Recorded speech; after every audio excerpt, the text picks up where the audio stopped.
ത്രിയേക ദൈവത്തിൻ്റെ വലിയ തിരുനാമം മഹത്വപ്പെടുമാറാകട്ടെ. വാത്സല്യ സഹോദരങ്ങളെ, അനുഗ്രഹീതമായ ഈ സമയത്തിനായി ഹൃദയംഗമായ ദൈവത്തെ സ്തുതിക്കുന്നു. കഴിഞ്ഞ 76 എപ്പിസോഡുകളിലായി സങ്കീർത്തന മാതിരി എന്ന ഈ പഠന പരമ്പരയിലൂടെ 22 സങ്കീർത്തനങ്ങൾ നമ്മൾ ധ്യാനിക്കുകയും പഠിക്കുകയും ചെയ്തുകൊണ്ടിരിക്കുകയാണല്ലോ. ഈ പഠനവും ധ്യാനവും അനേകർക്ക് പ്രയോജനകരമായി തീരുന്നു എന്ന് അറിയുന്നതിൽ വളരെയധികം സന്തോഷമുണ്ട്. പഠനവും ധ്യാനങ്ങളും അവസാനിക്കുന്നതല്ല, അത് യഥേഷ്ടം തുടർന്നുകൊണ്ടിരിക്കേണ്ടതാണ്. ഏതു വിഷയത്തെപ്പറ്റിയും നമ്മൾ എത്ര വായിച്ചാലും പഠിച്ചാലും ആ പഠനം പൂർത്തിയാകുന്നില്ല.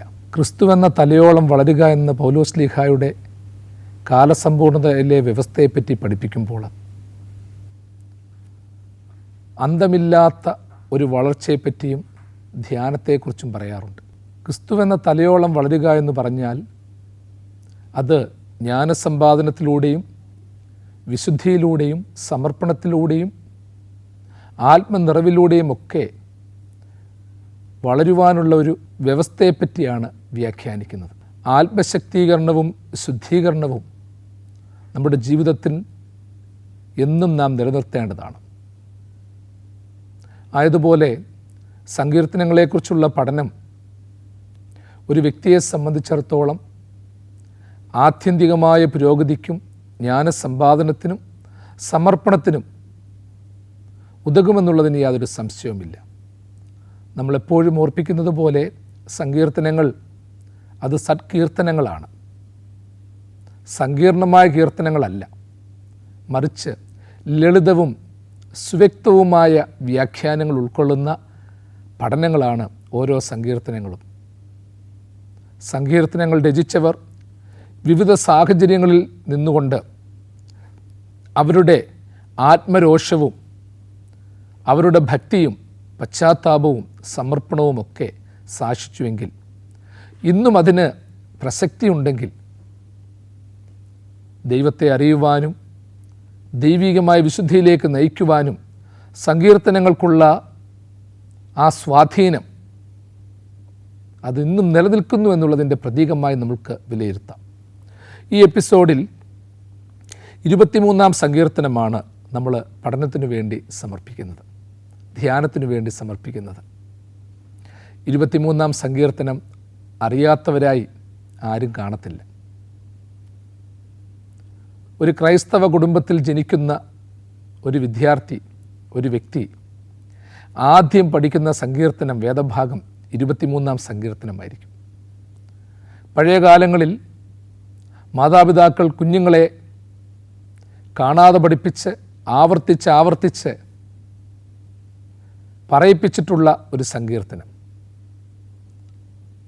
3-4 വയസ്സ് പ്രായമുള്ളപ്പോൾ തന്നെ 23-ാം സങ്കീർത്തനം നമ്മളിൽ പലർക്കും കാണാപ്പാടമായിരുന്നു. പ്രത്യേകിച്ച് ക്രിസ്ത്യാനികൾക്ക് മാത്രമല്ല, ആ സങ്കീർത്തനം എല്ലാ സമൂഹത്തിൽപ്പെട്ടവർക്കും പ്രസക്തമാണെന്ന് ഞാൻ വിശ്വസിക്കുന്നു. 23-ാം സങ്കീർത്തനം ഞാനൊന്ന് വായിക്കുകയാണ്. യഹോവ എൻ്റെ ഇടയനാകുന്നു, എനിക്ക് ഒന്നിനും മുട്ടുണ്ടാകയില്ല. പച്ചയായ പുൽപ്പുറങ്ങളിൽ അവൻ എന്നെ കിടത്തുന്നു, സ്വസ്ഥതയുള്ള വെള്ളത്തിനരികത്തേക്ക് എന്നെ നടത്തുന്നു. എൻ്റെ പ്രാണനെ അവൻ തണുപ്പിക്കുന്നു, തിരുനാമ നിമിത്തം എന്നെ നീതിപാതകളിൽ നടത്തുന്നു. മരണനിഴലിൻ താഴ്വരയിൽ കൂടി നടന്നാലും ഞാനൊരു അനർത്ഥവും ഭയപ്പെടുകയില്ല. നീ എന്നോടുകൂടി ഇരിക്കുന്നുവല്ലോ, നിൻ്റെ വടിയും കോലും എന്നെ ആശ്വസിപ്പിക്കുന്നു. എൻ്റെ ശത്രുക്കൾ കാണുക നീ എനിക്ക് വിരുന്നൊരുക്കുന്നു. എൻ്റെ തലയെ എണ്ണ കൊണ്ട് അഭിഷേകം ചെയ്യുന്നു, എൻ്റെ പാനപാത്രവും നിറഞ്ഞു കവിയുന്നു.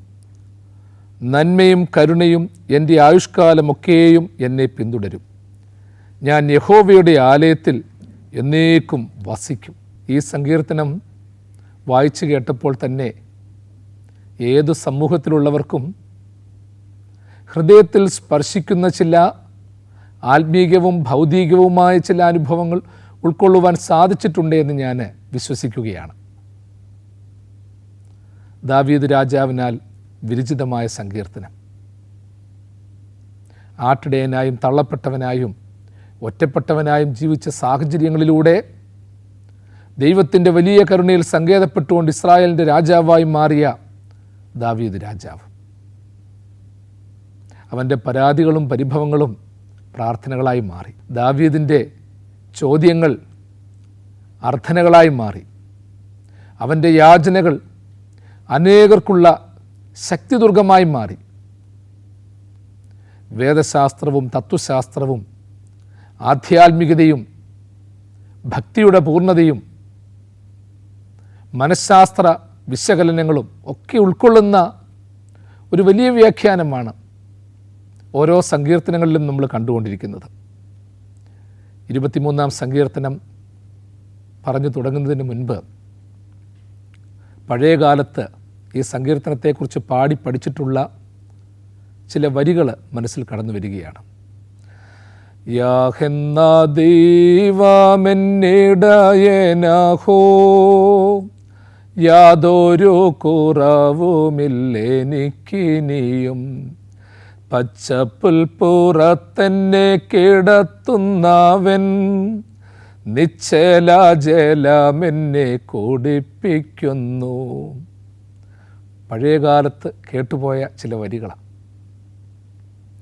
ഞാൻ എപ്പോഴും ചിന്തിക്കുന്നത് 23-ാം സങ്കീർത്തനം എൻ്റെ വ്യക്തി ജീവിതത്തിൽ തന്നെ ഒരു പയ്യനായിരുന്ന സമയത്ത് യഹോവ എൻ്റെ ഇടയനാകുന്നു എന്നുള്ള വാക്ക് കേട്ടപ്പോൾ അന്ന് ഇടയസങ്കല്പമൊന്നും അറിയത്തില്ലായിരുന്നു. എന്നാൽ അന്ന് ആ സങ്കീർത്തനം കേൾക്കുമ്പോൾ നമുക്ക് ഏറ്റവും കൂടുതൽ ആവശ്യം, അതായത് ചെറുപ്രായത്തിൽ എഴുന്നേറ്റ് നടക്കാൻ, പിടിക്കാൻ, വഴി നടത്താൻ, എടുത്തുകൊണ്ട് നടക്കാൻ ഒരാൾ വേണം. പിൽക്കാലത്ത് ആ ഇടയസങ്കല്പത്തിന് മാറ്റങ്ങൾ വരും. നമ്മളുടെ പ്രായം കഴിയുന്തോറും മാറ്റങ്ങൾ വന്നുകൊണ്ടിരിക്കും. നമ്മളുടെ ആവശ്യങ്ങൾ മാറും. പിന്നെ നമ്മളെ ആരും പിടിച്ചുകൊണ്ട് നടക്കണ്ട, വസ്ത്രം ഇടിയിപ്പിക്കേണ്ട, ഭക്ഷണം വാരിത്തരണ്ട. പിന്നീട് സ്നേഹിതരുമായി ഇടപെട്ടപ്പോൾ അന്നുണ്ടായിരുന്ന ഇടയസങ്കല്പം വേറെയായിരുന്നു. അതോടൊപ്പം തന്നെ മറ്റു ചില തലങ്ങളിലേക്ക് നമ്മൾ പ്രവേശിക്കുമ്പോൾ ഓരോരുത്തരും ഇത് കേൾക്കുന്നവർ ചിന്തിച്ചോണം, നിങ്ങൾ പല സാഹചര്യങ്ങളിലായിരിക്കുന്നവരാണ്, പല രീതിയിൽ പ്രവർത്തിക്കുന്നവരുണ്ട്. പ്രൊഫഷണൽസ് കാണാം, അല്ലെങ്കിൽ മറ്റു ബിസിനസ്സുകാർ കാണാം, കൃഷിക്കാർ കാണാം, ജോലി ഇല്ലാതിരിക്കുന്നവർ കാണാം, തളർന്നു കിടക്കുന്നവർ കാണാം, ക്ഷീണാവസ്ഥയിലൂടെ പോകുന്നവർ കാണാം, മനസ്സമാധാനമില്ലാത്തവർ കാണാം. അപ്പം അങ്ങനെ ഈ ഓരോ സാഹചര്യങ്ങളിലൂടെ നമ്മൾ കടന്നു പോകുമ്പോൾ നമ്മുടെ ഇടയസങ്കല്പത്തിന് മാറ്റമാണ്. ഒരു കൊച്ചുകുഞ്ഞിനെ സംബന്ധിച്ചിടത്തോളം എടുത്തുകൊണ്ട് നടക്കുന്ന അവൻ്റെ പിതാവ്, മാതാവ്, അവൻ്റെ അപ്പച്ചൻ, അമ്മച്ചി, അതൊരു വലിയൊരു കരുതലാണ്.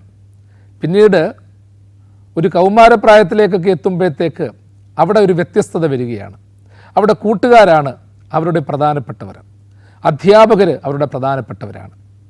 അല്പം കൂടെ കഴിയുമ്പോഴത്തേക്ക് അവരുടെ പ്രിയർ ഗ്രൂപ്പ്സിലുള്ളവർ, അല്ലെങ്കിൽ അവരെ ജോലിയിൽ സഹായിക്കുന്നവർ, അവർക്ക് കരുതൽ കൊടുക്കുന്നവർ, അങ്ങനെ പല തലങ്ങളിലുള്ളവർ അവർക്ക് കരുതലായിട്ട് വരുന്നുണ്ട്. അങ്ങനെ വിവിധ സാഹചര്യങ്ങളിലൂടെ കടക്കുന്നവർ ഓരോരുത്തരും ഓർത്തോണം, 3 വയസ്സുള്ളപ്പോഴും യഹോവ എൻ്റെ ഇടയനാകുന്നു എന്നുള്ള പ്രാർത്ഥന ചൊല്ലി. ഇന്ന് 70-ാം വയസ്സിലും 80-ാം വയസ്സിലും പറയുന്നു യഹോവ എൻ്റെ ഇടയനാകുന്നു. നമ്മൾ ചിന്തിക്കേണ്ടത് യഹോവ എൻ്റെ ഇടയനാകുന്നു. എൻ്റെ ദൈവമേ, എത്ര കാലം കഴിഞ്ഞാലും നീ എൻ്റെ ഇടയനാണ്. ഞാൻ ആരോഗ്യത്തോടിരുന്നാലും ബലത്തോടിരുന്നാലും ബലം നഷ്ടപ്പെട്ടാലും ഇടയനായി നമ്മൾക്കൊരുവനുണ്ട്. നമ്മൾ ചിലപ്പോഴൊക്കെ പറയത്തില്ലേ, ചില സാഹചര്യങ്ങൾ മാറിക്കൊണ്ടിരിക്കും. ബുദ്ധി മാറും, ആലോചന മാറും, കരുതുന്നവർ മാറും. പഴയകാലത്ത് നമ്മൾക്ക് കരുതലായിട്ടുണ്ടായിരുന്നവർ ഇന്ന് എത്ര പേര് നമ്മളുടെ കൂടെ ഉണ്ട്. പണ്ട് നമ്മൾ എടുത്തുകൊണ്ട് നടന്ന നമ്മളുടെ പൂർവികർ, മാതാപിതാക്കൾ, അവരൊക്കെ പോയി. അവരെയൊക്കെ നമ്മൾ അപ്പച്ച, അമ്മച്ചി, അപ്പ, അമ്മ എന്നൊക്കെ വിളിച്ചു. ഒരു നല്ല ശതമാനം പേര് നമ്മളെ വിട്ടുപോയി. ഗുരുക്കന്മാർ പോയി, പ്രിയപ്പെട്ടവർ പോയി, കൂടെ പഠിച്ചവർ പലരും കടന്നു പോയിട്ടുണ്ട്. പക്ഷേ എങ്കിലും ഓർത്തോണം, നമ്മൾ ഓരോരുത്തരെ പേര് ചൊല്ലി വിളിച്ചെങ്കിൽ തന്നെയും അവരൊക്കെ നമ്മളോടൊരു വാക്ക് പോലും പറയാതെ ചിലർ മരണപ്പെട്ടു പോയി, ചിലർ ശത്രുക്കളായിപ്പോയി, ചിലർക്ക് നമ്മളോട് സംസാരിക്കുവാൻ താല്പര്യമില്ലാതെ പോയി. അങ്ങനെ പല സാഹചര്യങ്ങളിലൂടെ പലരും പോയി. പക്ഷേ എങ്കിലും യഹോവേ, എൻ്റെ ദൈവത്തെ എനിക്ക് ഇപ്പോഴും ഇടയനായിട്ട് വിളിക്കാനുണ്ട്. നമ്മൾ സ്കൂളിൽ പഠിക്കുമ്പോൾ കണക്ക് പഠിപ്പിച്ച അധ്യാപകൻ അല്ലെങ്കിൽ സയൻസ് പഠിപ്പിച്ച അധ്യാപകൻ, അന്ന് ആ അധ്യാപകനോട് ചോദ്യങ്ങൾ നമുക്ക് ചോദിക്കാമായിരുന്നു. നമ്മളുടെ വീട്ടിൽ വെച്ച് നമ്മൾക്ക് ഭക്ഷണം ചോദിക്കാമായിരുന്നു. ഇന്ന് അവരൊക്കെ നഷ്ടപ്പെട്ടു പോകുമ്പോൾ അതിന് പകരമായിട്ടുള്ള ആൾക്കാർ പലരും വന്നിട്ടുണ്ട്. ജീവിത പങ്കാളികൾ വന്നു, മക്കൾ വന്നു, കൊച്ചുമക്കൾ വന്നു, പുതിയ കൂട്ടുകാർ വന്നു, അങ്ങനെ ഓരോരുത്തരായിട്ട് മാറി. എങ്കിലും മാറ്റമില്ലാത്തവനായിട്ടൊരുവനുണ്ട്. അവനെൻ്റെ വലിയ പിതാവാണ്. യഹോവ എൻ്റെ ഇടയനാണ്. അത് യഥാർത്ഥത്തിൽ യഹോവ എൻ്റെ ഇടയനെന്ന് ദാവീദ് പറയുമ്പോൾ അതൊരു വലിയ സാക്ഷ്യമാണ്. നമ്മൾ വെറുതെ കാണാപടിച്ച് യഹോവ എൻ്റെ ഇടയനാകുന്നു, എനിക്ക് മുട്ടുണ്ടാകുകയില്ല എന്ന് പറയാനുള്ളൊരു പറച്ചിലല്ല.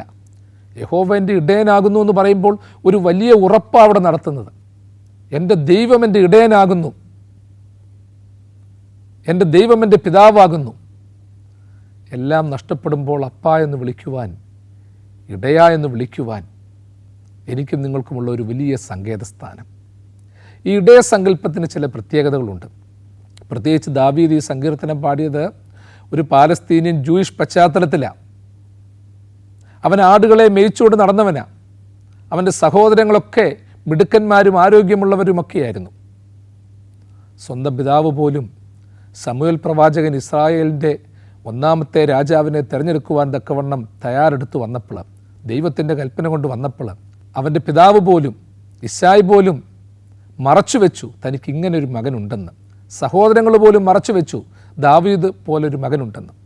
ദൈവത്തിൻ്റെ അരുളപ്പാട് ശമൂവേൽ പ്രവാചകൻ ഉണ്ടായത്, ഇശായിയുടെ കുടുംബത്തിലേക്ക് നീ ചെല്ലണം, അവിടെ നിന്ന് ഇസ്രായേലിനെ നയിക്കുവാനുള്ളവനെ ശൗലിൻ്റെ പിൻഗാമിയായിട്ട് നീ തിരഞ്ഞെടുത്തുകൊണ്ട് വരണം. ഓരോരുത്തരെ കണ്ടപ്പോഴും ഇവനെ ദൈവം തിരഞ്ഞെടുത്തിട്ടില്ല എന്ന് പറഞ്ഞു മാറ്റുകയാണ്. ഇത്രയും മക്കളെ നിനക്കൊള്ളോ എന്ന് ശമൂവേൽ ചോദിച്ചപ്പോഴാണ് പറഞ്ഞത്, ഒരുവനോടുണ്ട്, അവൻ ആടുമാടുകളെ മേയ്ക്കാൻ പോയേക്കുവാണ്. അവന് വിദ്യാഭ്യാസമില്ല, ഞങ്ങളുടെ നോട്ടത്തിൽ അവന് കഴിവില്ല, അവനെ പ്രദർശിപ്പിക്കുവാൻ കൊള്ളത്തില്ല. എങ്കിലും ശമൂവേൽ അവനെ കാണണമെന്ന് പറഞ്ഞു. ദൈവം ഇവനെയാണ് തിരഞ്ഞെടുത്തതെന്ന് പറഞ്ഞു.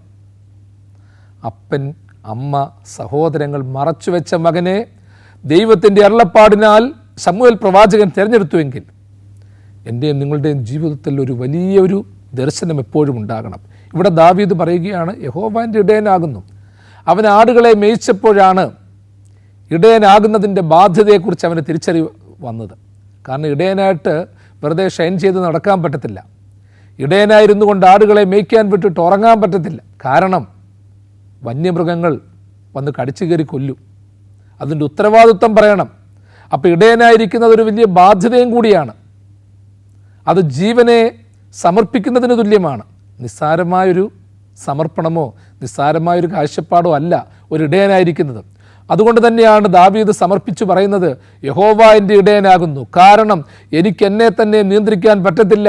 ദാവീദ് തന്നെ സമർപ്പിച്ചു പറയുന്നു, എൻ്റെ ദൈവമേ, എൻ്റെ ജീവിതത്തെ സുരക്ഷിതമാക്കുവാൻ എൻ്റെ ബുദ്ധി കൊണ്ട് പോരാ, എൻ്റെ ശക്തി കൊണ്ട് പോരാ, സമ്പത്ത് കൊണ്ട് പോരാ, ആരോഗ്യം കൊണ്ട് പോരാ, അല്ലെങ്കിൽ എൻ്റെ ജീവിതത്തെ നയിക്കുവാൻ തക്കവണ്ണം അത്രമാത്രം മിടുക്കന്മാരും സമർത്ഥന്മാരുമായുള്ളവരെ ഞാൻ കാണുന്നില്ല, അവരിൽ എനിക്ക് വിശ്വാസമില്ല.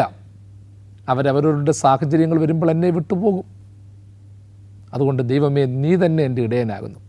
കാരണം അവൻ്റെ അനുഭവത്തിലൂടെ അവൻ സാക്ഷിക്കുകയാണ്. ഇടയനായിരിക്കുമ്പോൾ ജീവൻ നഷ്ടപ്പെടാനുള്ള സാധ്യതയുണ്ട്. നമ്മുടെ കർത്താവ് പഠിപ്പിച്ചതുപോലെ നല്ല ഇടയൻ ആടുകൾക്ക് വേണ്ടി തൻ്റെ ജീവനെ കൊടുക്കുന്നു.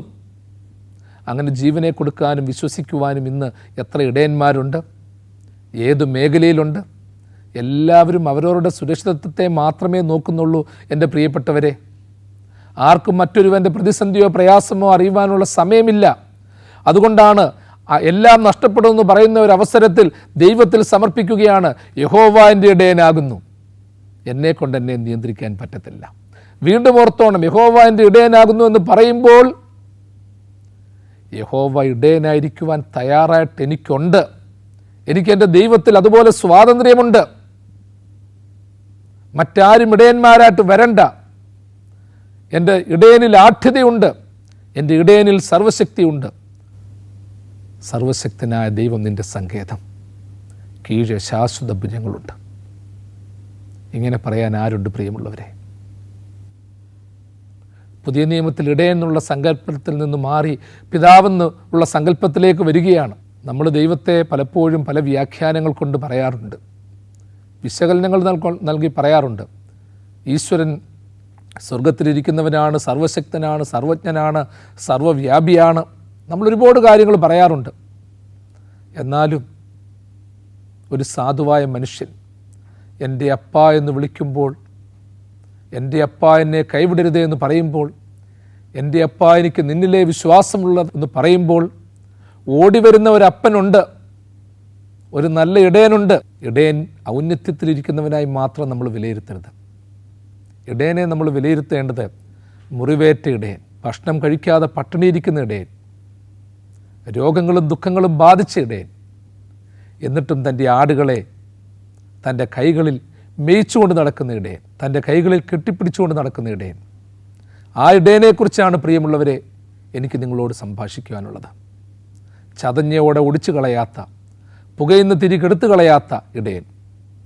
പഴയ നിയമകാലഘട്ടത്തിൽ യഹൂദന്മാരുടെ ഇടയിൽ അവർ ആടുകളെ മേയ്ക്കുന്നതിന് ചില പ്രത്യേകതകളുണ്ടായിരുന്നു. എല്ലാ തരത്തിലുള്ള ആടുകളും ഇടയൻ്റെ കസ്റ്റഡിയിലുണ്ട്.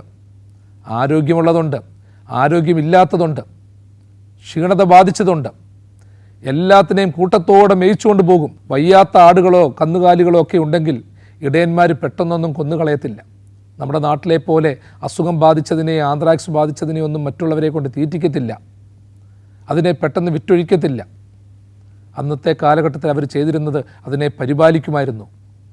നമ്മുടെ രാജ്യത്തും വേദകാലം തൊട്ടുണ്ടായിരുന്ന ഒരു പ്രത്യേകത ഇതാ, രോഗവും ക്ഷീണവും ഒന്നും ബാധിച്ചതിനെയൊന്നും പ്രത്യേകിച്ചാരും നശിപ്പിച്ച് കളയത്തില്ല, അതിനെ പരിപാലിക്കും. അതിന് പ്രത്യേകമായ ഷെൽട്ടർ പ്ലേസസ് ഉണ്ട്. ഇതെല്ലാം അന്നത്തെ കാലഘട്ടത്തിലും ഉണ്ടായിരുന്നു. ഇനിയും വയ്യാതിരിക്കുന്നതിനെ ഉണ്ടെങ്കിൽ അതിനെ പ്രത്യേകമായ രീതിയിലാണ് നടത്തിക്കൊണ്ട് പോകുന്നത്. വയ്യാത്തതിനെ ചിലപ്പോൾ ഇടയൻ എടുത്തുകൊണ്ട് നടക്കും. ബാക്കിയുള്ളതിന് അടി കൊടുക്കുമ്പോഴും വയ്യാത്ത ആടിനെ തോളത്തെടുത്തുകൊണ്ട് പോകും. അതുകൊണ്ട് യേശു തമ്പുരാൻ്റെ പടം നമ്മൾ പലപ്പോഴും കാണുമ്പോൾ ആടിനെ തോളത്തെടുത്തുകൊണ്ട് പോകുന്ന യേശു തമ്പുരാനെക്കുറിച്ച് നമ്മൾ കാണാറുണ്ട്. അത് ഒരു ഷൈൻ ചെയ്യാനുള്ള അല്ലെങ്കിൽ ഒരു ഫോട്ടോജനിക്കായിട്ട് മാറ്റപ്പെടുവാനുള്ള ഒരു പ്രോസസ്സല്ല. ആ ആടിന് വയ്യ, ആ കുഞ്ഞാടിന് വയ്യ, അല്ലെങ്കിൽ രോഗമായതിന് വയ്യ, അതിനെ താങ്ങി എടുത്തുകൊണ്ട് നടക്കണം. പുകയുന്ന തിരി കെടുത്തു കളയത്തില്ല എന്ന് പറയുമ്പോൾ നശിക്കുവാൻ പോകുന്നതിനെ പോലും പിടിച്ചു നിർത്തും.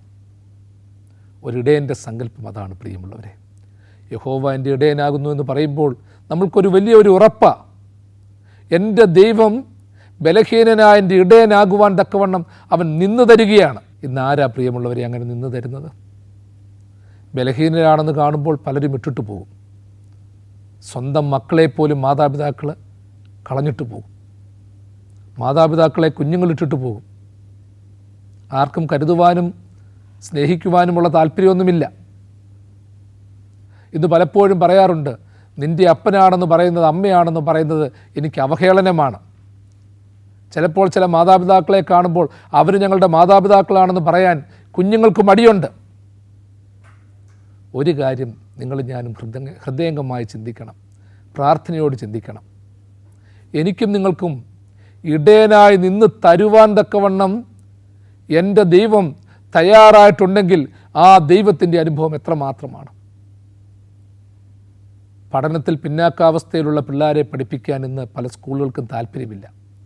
8ാം ക്ലാസ്സും 9ാം ക്ലാസ്സും ഒക്കെ ആകുമ്പോഴത്തേക്ക് ഒരരിച്ചിൽ തുടങ്ങും. ഇത്ര പേഴ്സൻറ്റേജിൽ കൂടുതൽ മാർക്കില്ലെങ്കിൽ ആ പിള്ളേരെ ആ സ്കൂളിൽ പഠിപ്പിക്കാൻ സമ്മതിക്കത്തില്ല. അവരുടെ 100% വിജയത്തെ ബാധിക്കുമെന്നുള്ള ഒരു പ്രശ്നം. ചിലർ പറയാറുണ്ട്, അധ്യാപകർ പറയും, ഞാൻ പഠിപ്പിച്ച ഒരു വിദ്യാർത്ഥി പോലും തോറ്റുപോകത്തില്ല, ഞാൻ പഠിപ്പിച്ചവരെല്ലാം ഉന്നതന്മാരായിട്ടുണ്ട്. മറ്റു ചിലപ്പോൾ പറയും, എൻ്റെ പിള്ളേർ 3 പേരുണ്ട്, 2 പേരും മിടുക്കന്മാരാ, ഒരുത്തൻ മാത്രം പേട്ടടയ്ക്കായിപ്പോയി. ഇങ്ങനെയൊക്കെ വിലയിരുത്തുന്ന കാലഘട്ടത്തിലാണ് നിങ്ങളും ഞാനും ഒക്കെ ജീവിച്ചുകൊണ്ടിരിക്കുന്നത്. ഒരു കാര്യം നിങ്ങളും ഞാനും ഹൃദയംഗമായിട്ട് ചിന്തിച്ചോണം. ദൈവത്തിനറിയാം നമ്മൾക്ക് ജയിക്കാനുള്ള മിനിമം മാർക്ക് പോലും കിട്ടത്തില്ലെന്നറിയാം. നമുക്ക് തന്നെ അറിയാമല്ലോ നമ്മളുടെ സ്വഭാവം, നമ്മളുടെ സംസാരം, നമ്മളുടെ ആരോഗ്യം, നമ്മളുടെ ശൈലി, ഇതൊക്കെ വെച്ച് മുൻപോട്ട് പോകാൻ പറ്റത്തില്ല എന്ന് നമുക്ക് തന്നെ 100% അറിയാം. നമ്മൾക്ക് കിട്ടുന്ന വരുമാനം കൊണ്ട് ജീവിക്കാൻ പറ്റത്തില്ലെന്നും നമുക്കറിയാം. വിവാഹം കഴിച്ചു കഴിഞ്ഞാൽ ചെലവിന് കൊടുക്കാൻ പറ്റത്തില്ലെന്നും അറിയാം. വിവാഹം കഴിച്ചു കഴിഞ്ഞിട്ട് കുഞ്ഞുങ്ങളെ എങ്ങനെ വളർത്തുമെന്ന് അറിയാതിരിക്കുന്ന അവസരങ്ങൾ നമുക്കുണ്ട്. ചില രോഗങ്ങളും ദുഃഖങ്ങളും വന്നാൽ ഈ രോഗത്തിൽ നിന്നും ദുഃഖത്തിൽ നിന്നും വിടുതൽ പ്രാപിക്കത്തില്ലെന്നും നമുക്കറിയാം. പ്രിയമുള്ളവർ, എൻ്റെയും നിങ്ങളുടെയും ഒക്കെ ജീവിതം ഒരു പ്രോഗ്രസ് റിപ്പോർട്ട് പോലെ. ഈ പ്രോഗ്രസ് റിപ്പോർട്ടിൽ മിനിമം മാർക്കെങ്കിലും ജയിക്കാൻ വേണം. പഴയ കാലത്ത് ഞങ്ങളൊക്കെ പഠിക്കുമ്പം പറയും 50 മാർക്ക് ടോട്ടൽ ഉണ്ടെങ്കിൽ അതിൽ 18 മാർക്കെങ്കിലും കിട്ടണം ജയിക്കാനായിട്ട്. അത്രയും മാർക്ക് കിട്ടിയില്ലേ ജയിക്കത്തില്ലായിരുന്നു. 100-ൽ 36 മാർക്ക് ജയിക്കാൻ വേണം. പഴയ കാലത്ത് പേരൻസ് പ്രോഗ്രസ് റിപ്പോർട്ട് ഒപ്പിടാൻ വേണ്ടി പോകും. പ്രോഗ്രസ് റിപ്പോർട്ടിൽ പിതാവോ മാതാവോ ഒപ്പിട്ടെങ്കിൽ മാത്രമേ പരീക്ഷ കഴിഞ്ഞിട്ടുള്ള സമയത്ത് ആൻസർ ഷീറ്റ് കൊടുത്തിട്ടുള്ള സമയത്ത് കുഞ്ഞുങ്ങളെ സ്കൂളിൽ ഇരുത്താവുന്ന ചില അനുഭവങ്ങളുള്ളൂ. ചില പിള്ളേർക്ക് നല്ല മാർഗമായിരിക്കും, 50, 48, 49, 50 മാർക്ക് വരെ. അങ്ങനെയുള്ളവരുടെ പേരൻസിന് വലിയ അഭിമാനമാണ്. അവർ നേരത്തെ ചെല്ലും, പ്രോഗ്രസ് റിപ്പോർട്ടിൽ ഒപ്പിടുവാൻ വേണ്ടി ചെല്ലും. എന്നാൽ മറ്റു ചില കുഞ്ഞുങ്ങളുണ്ട് 50-ൽ 10, 50-ൽ 8, 50-ൽ 15, എല്ലാ വിഷയത്തിനും തോറ്റ ചില കുഞ്ഞുങ്ങൾ. എല്ലാ വിഷയത്തിനും തോറ്റിട്ടുണ്ടെങ്കിലും അധ്വാനിച്ച് ചെലവിന് കൊടുത്തിട്ട് പോലും ഈ കുഞ്ഞിൻ്റെ പ്രോഗ്രസ് റിപ്പോർട്ട് ഒപ്പിട്ടില്ലെങ്കിൽ ക്ലാസ്സിൽ കയറ്റത്തില്ല എന്നുള്ള സാഹചര്യം വരുമ്പോൾ ആ പേരൻസ് ഒപ്പിടാൻ ചെല്ലാറുണ്ട്. പ്രിയമുള്ളവരെ, ഓർത്തോണം, എല്ലാ വിഷയത്തിനും തോറ്റ പ്രോഗ്രസ് റിപ്പോർട്ടിൽ ഒപ്പിടുന്ന ഒരു പിതാവിൻ്റെയും മാതാവിൻ്റെയും ഹൃദയവേദന പോലെ ജീവിതമാകുന്ന പ്രോഗ്രസ് റിപ്പോർട്ടിൽ എല്ലാ രീതിയിലും പരാജയപ്പെട്ടിട്ടുണ്ടെങ്കിലും എൻ്റെ ദൈവത്തിൻ്റെ ഒരു കയ്യൊപ്പ് നമ്മുടെ ജീവിതത്തിൽ ഇല്ലെങ്കിൽ നമ്മൾക്ക് മുൻപോട്ട് പോകാൻ പറ്റത്തില്ല. ദൈവം എന്നെ നിങ്ങളെ സൃഷ്ടിച്ചു, ജീവിതം തന്നു, ബുദ്ധിയും ആകാരവും സൗന്ദര്യവും തന്നു. അവൻ നമ്മൾ മുൻപോട്ട് പോകുവാൻ തക്കവണ്ണം തൻ്റെ തിരുരക്തമാകുന്ന ആ മുദ്രയാൽ എൻ്റെ ജീവിതമാകുന്ന പ്രോഗ്രസ് റിപ്പോർട്ടിൽ അവൻ ഒപ്പിടുന്നുണ്ട്. അവനറിയാം ഞാൻ തോറ്റവനാണ്, അവനറിയാം ഞാൻ ഇനിയും വളരേണ്ടവനാണ്. മടി കാണിച്ചിട്ടുണ്ട്, അലസത കാണിച്ചിട്ടുണ്ട്, അനുസരണക്കേട് കാണിച്ചിട്ടുണ്ട്, ജീവിക്കാൻ യോഗ്യനല്ല. ഇതൊക്കെ എൻ്റെ ദൈവത്തിനറിയാം. പക്ഷേ ഇതൊക്കെ അറിഞ്ഞിട്ടും എൻ്റെ ദൈവം തമ്പുരാൻ എൻ്റെ ഇടയനായിരുന്നു കൊണ്ട് എന്നെ നടത്തിവിടുകയാണ്, നിങ്ങളെയും നടത്തിവിടുകയാണ്. കാരണം നമുക്ക് മുമ്പോട്ട് പോയേ പറ്റത്തുള്ളൂ, അവൻ്റെ ഒപ്പ് വാങ്ങിച്ചേ പറ്റത്തുള്ളൂ. ആ ഒപ്പ് കിട്ടിയില്ലെങ്കിൽ എൻ്റെ പ്രിയമുള്ളവരെ നമ്മുടെയൊക്കെ ജീവിതത്തിന് പരാജയമായിരിക്കും, വീഴ്ചകളായിരിക്കും. അതുകൊണ്ട് തന്നെ ദൈവത്തിൽ സമർപ്പിച്ചുകൊണ്ട് നമ്മൾക്ക് പാടാം. നിന്റെ ഹിതം പോലെ എന്നെ നിത്യം നടത്തിയിടണമേ, എൻ്റെ ഹിതം പോലെയല്ലേ എൻ പിതാവേ എൻ യഹോവേ, നിന്റെ ഹിതം പോലെ എന്നെ നിത്യം നടത്തിയിടണമേ. ഞാൻ പറഞ്ഞല്ലോ, യഹോവ എൻ്റെ ഇടയനാകുന്നു എന്ന് പഴയ നിയമ കൺസെപ്റ്റിൽ ദാവീദ് പാടിയെങ്കിൽ യഹോവ എൻ്റെ പിതാവാകുന്നു എന്ന പുതിയ നിയമ കൺസെപ്റ്റുണ്ട്. യഹോവ എൻ്റെ ഇടയനാകുന്നുവെന്ന് ദാവീദ് പറഞ്ഞെങ്കിൽ ദാവീദിനൊരു കാര്യം അറിയാം, ലോകത്തിൽ ആ ഇടയന് തുല്യനായി മറ്റൊരുത്തനുമില്ല. ജീവൻ കൊടുക്കുവാൻ പരിപാലിക്കുവാൻ ആരുമില്ല. യഹോവ എൻ്റെ ഇടയനാകുന്നുവെന്ന് ദാവീദ് പാടിയെങ്കിൽ കുറേ കാലത്ത് ആടുകളെ മാടുകളെ നോക്കി പരിപാലനം, അതിൻ്റെ അനുഭവങ്ങൾ അവനറിയാം, അതിൻ്റെ ബാധ്യതകൾ അറിയാം, അതിൻ്റെ പ്രയാസങ്ങൾ അറിയാം. കാരണം തനിക്ക് പോലും തൻ്റെ ആടുമാടുകളെ ശരിയായി നോക്കാൻ പറ്റിയിട്ടില്ലെന്നറിയാം. ലോകത്തിലൊരു വലിയ ഒരു സേഫ് ലോക്കറിൽ തൻ്റെ ആത്മാവിനെ, ജീവിതത്തെ സമർപ്പിക്കുന്നവൻ പറഞ്ഞ ഒരു സാക്ഷ്യമാണ് യഹോവ എൻ്റെ ഇടയനാകുന്നു. അതിനപ്പുറമായി ഒന്നുമില്ല. എനിക്ക് മുട്ടുണ്ടാകുകയില്ല എന്ന് ദാവീദ് ചേർന്ന് പറയുന്നു.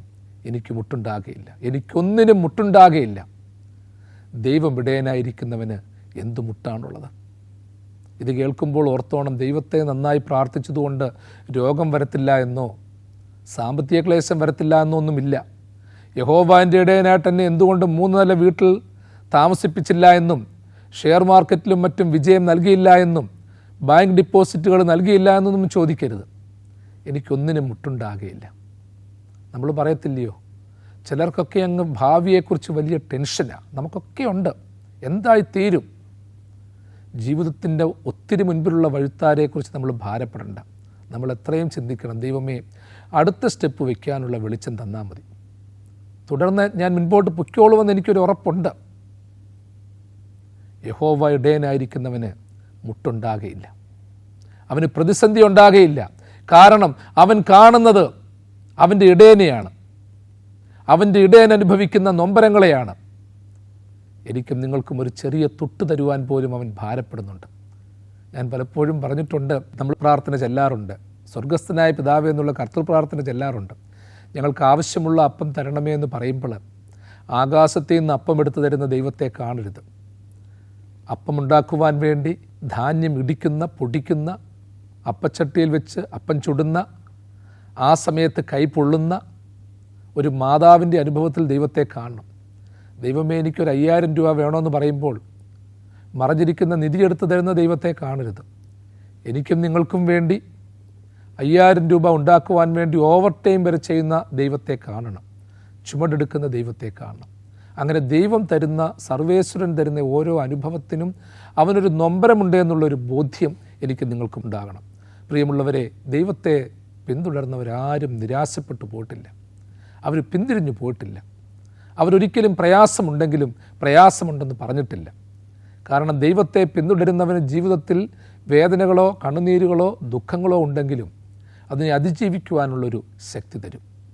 അതുകൊണ്ടാണ് പാട്ടുകാരൻ പാടിയത്, നാളെയെ കൊണ്ടെൻ മനസ്സിൽ ലവാലേശം ഭാരമില്ല, ഓരോ നാളും ദൈവം എന്നെ പോറ്റുന്നു, തൻ്റെ കൈകളിൽ ഞാൻ ദിനം തോറും ചാരുന്നു. ജീവിതത്തിൽ പരാജയങ്ങളും ഭീതികളുമുണ്ട്, എൻ്റെ ജീവിതം പരാജയമാണെന്ന് പറയുന്നവന് ഒരിക്കലും യഹോവ ഇടയനായിരിക്കാൻ പറ്റത്തില്ല. യഹോവ ഇടയനായിരിക്കുമെങ്കിൽ അവനെ വിശ്വസിക്കണം, സമർപ്പിക്കണം, അവൻ തരുന്ന ദാനത്തിന് നന്ദിയുള്ളവനായിരിക്കണം. ദൈവം തൻ്റെ വലങ്കരം നീട്ടി നിങ്ങളെല്ലാവരെയും സദാകാലവും വാഴ്ത്തി അനുഗ്രഹിക്കുമാറാകട്ടെ.